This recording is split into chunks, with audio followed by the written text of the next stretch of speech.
that have 3 or more bedrooms. And my experience with my portfolio is that my 1 and 2 bedrooms have a higher turnover because they're people that are very transient. They're single men or a single woman who is just starting off and she's there for 1 or 2 years and then she's moving on, or same with a man. So we try to look for 3 and 4 bedrooms. Typically when a family moves into a 4-bedroom house, they have 4-bedroom sets, living room set, and dining room set, and they're not going to do that every year. So, out of my 70 units, about 35 of those are single families. I never see those people. I know each and every one of them by name, but I never see them. What I do see, though, which is a really good part of this, the first of the month, I go to the mailbox, and there's all their hard-earned money, which I really appreciate.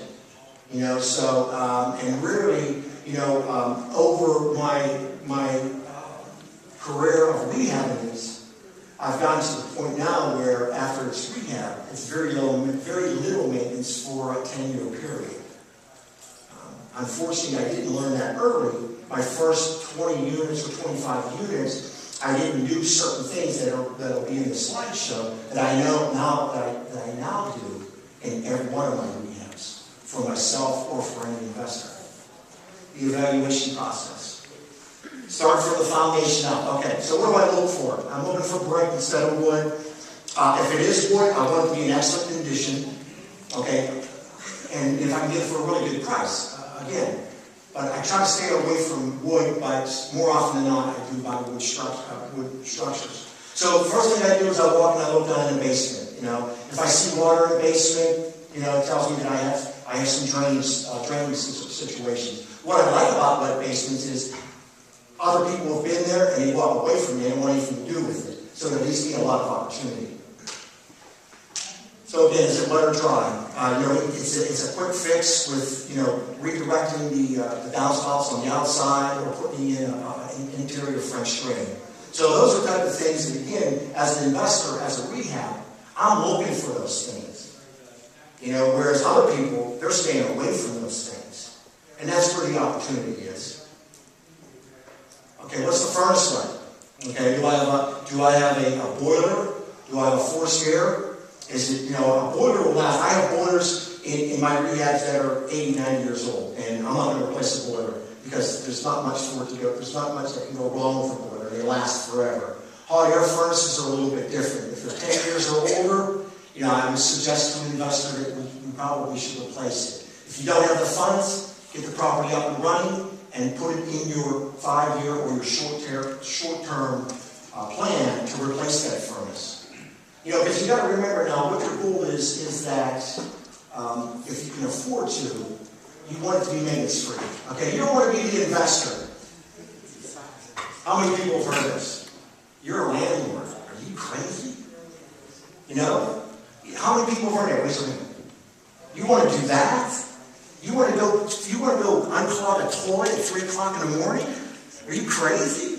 The fact of the matter is that only 3% of the United States owns a property other than their owner-occupied.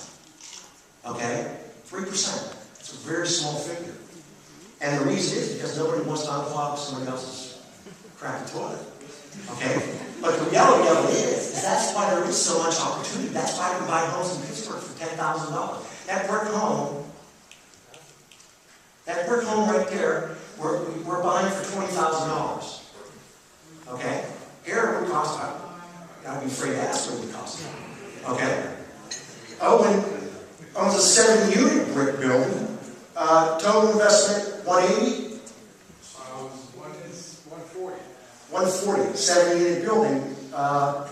Cash flow, with your rents of $2,500. Yeah. Okay, so, and no debt. And no debt. Keep going. Yeah.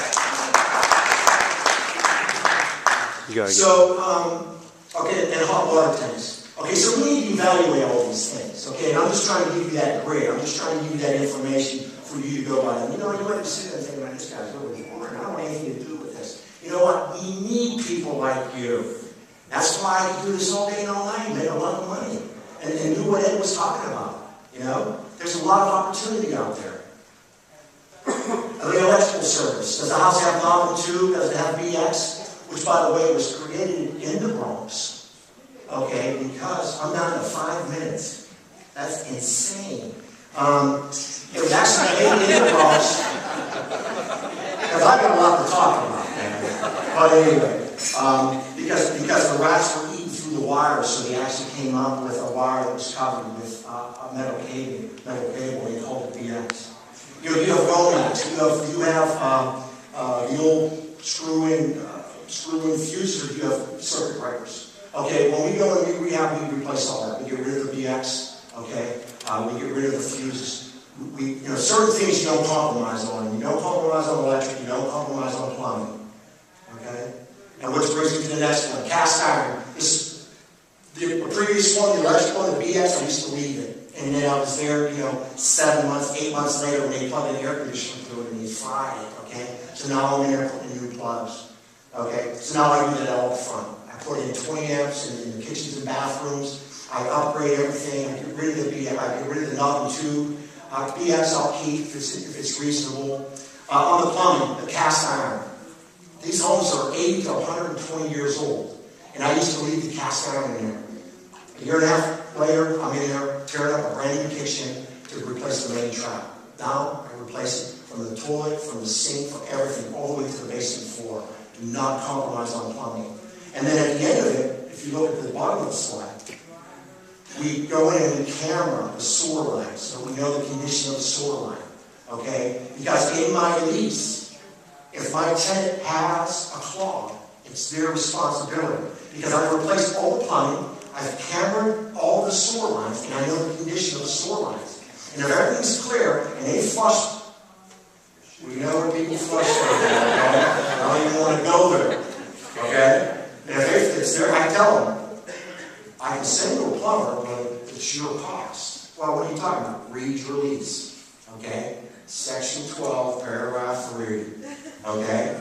And so, because you know what? I used to hear those guys about, I'm going here at midnight and I'm doing this, and you want to buy my investment properties off. You want to sell me your cash flow. Are you crazy? Yeah, you're whining. I used to tell them, I'd rather have the headaches of making money than the headaches of not having money. There's nothing worse than that. And I've been there. Kitchens and bathrooms. Kitchens and bathrooms are the highlight of our properties. You have to do the kitchens and bathrooms on. People spend so much of their time in the kitchens and bathrooms.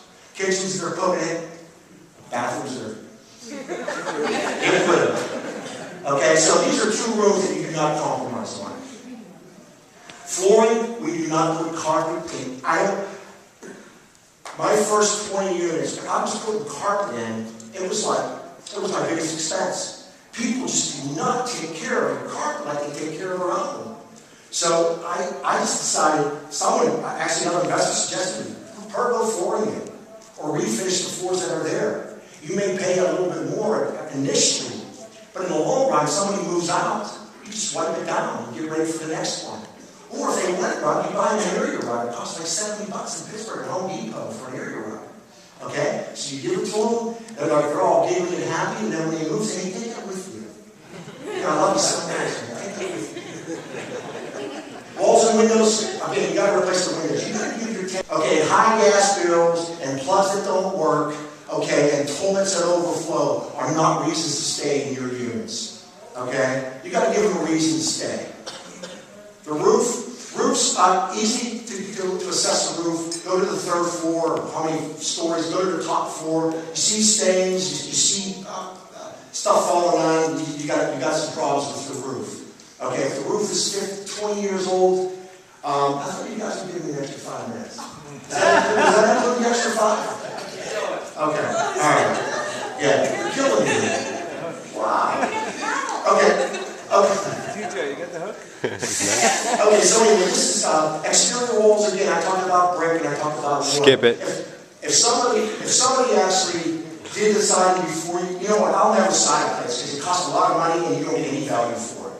Okay, so kind of just stay away from that. Breaking down the numbers. Okay, this is a duplex that was purchased from a gentleman in New Jersey. It was 2 3-bedroom apartments. They each rented for $650. All brick, large rooms, dead end, C neighborhood.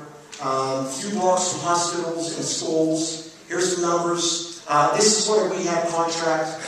This was a pretty simple rehab. It wasn't real detailed. It had really good bones. I was working with great bones. So this was a really modest rehab. This will just give you some grid of what a rehab breakdown would look like. 21 windows I had to replace in that. That's why nobody wanted it. Just a lot of windows. I got actually one coming up now that has 44 windows. Analyzing the numbers, we always try to get people in between a 16 and an 18 or 20% return, but this is basically how we break it down, which would be no different than you breaking it down. Okay? What's the cost of the property? What are the renovations? What are the closing costs? What is my bird dog fee? Look at that, $10,000.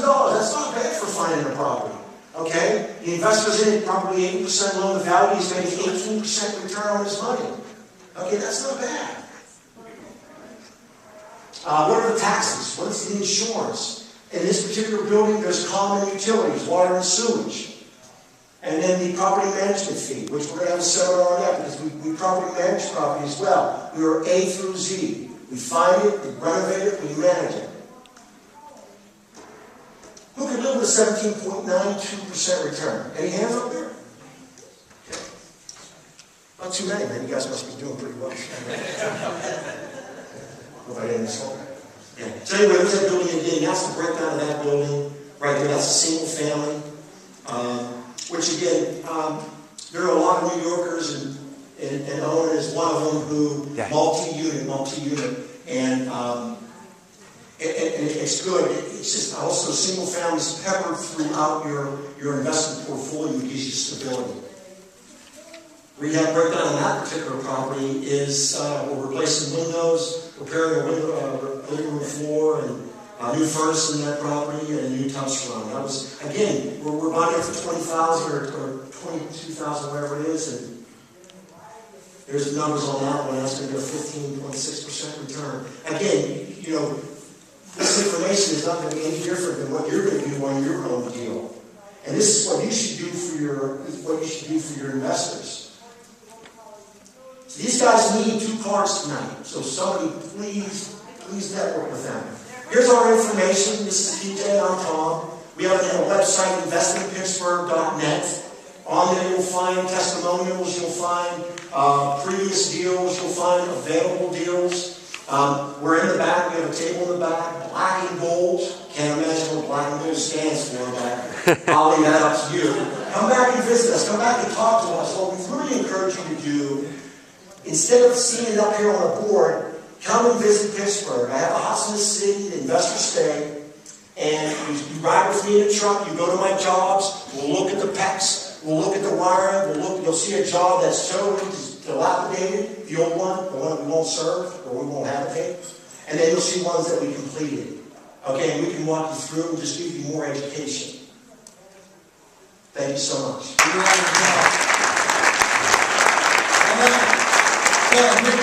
Here's what we want to do. We've got a panel for Rehab Month coming up here at the end, towards the end of this program. Hugo's coming up from Innovation.